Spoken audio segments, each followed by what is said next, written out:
Hello ladies and gentlemen, the Grand Spartan back with another base design for you. Today we're looking at an experimental build. Well, it's not so experimental anymore. On our previous video we covered the two-tier freefall system. And the last build, of course it worked out well for us, but it was an interior dual drop design. And this is an exterior. And what you'll also notice if you watch some of my older videos for Alpha 15 is this was our very first base that we started out with, our first large base. And instead of building an entirely new base, thought I would just redesign this one, reconfigure it a bit to suit our needs for the dual drop system, the two-tier system, and looks something like this. So I added basically just extended the wall out here by 2. Added 2 rows of spikes. Typically, if you'll notice when they run off and fall, they do fall on the first or second block. And so that's the way it kind of worked out in our last video with the two-tier drop. But of course, the last one, the pit was on the inside. This one's on the outside, and we're on the inside. So I'll take you down, show you what I've done, give you a little base tour. Did the same thing on this free fall design that I did on the last with the drop right here to get us down there quickly. We'll take you inside first and then we'll take you around.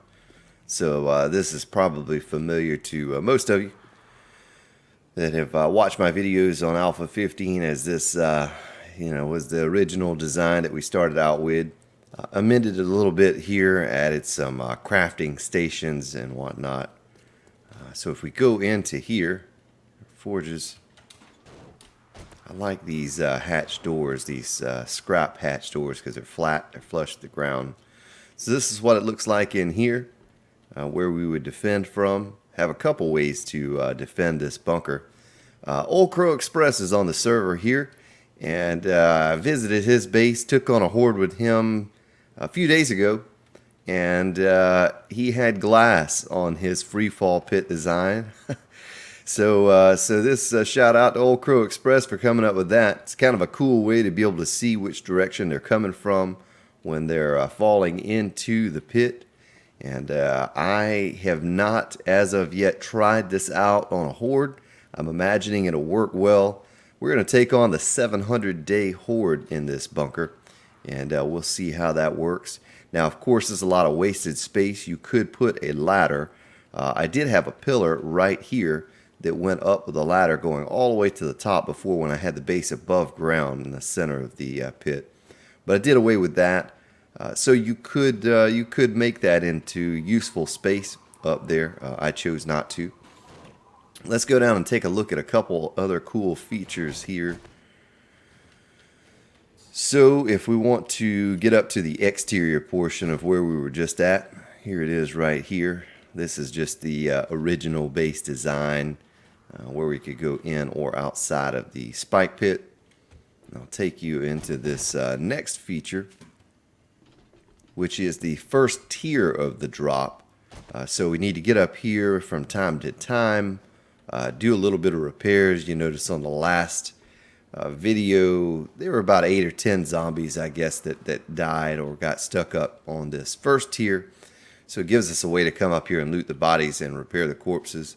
It looks like this all the way around, of course, too. Kind of duck down and see what it looks like there. Same thing here.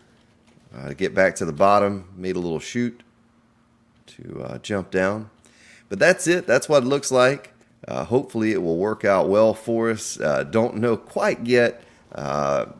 Pretty optimistic about this one after trying it the first time over at the other freefall two-tier design that we created.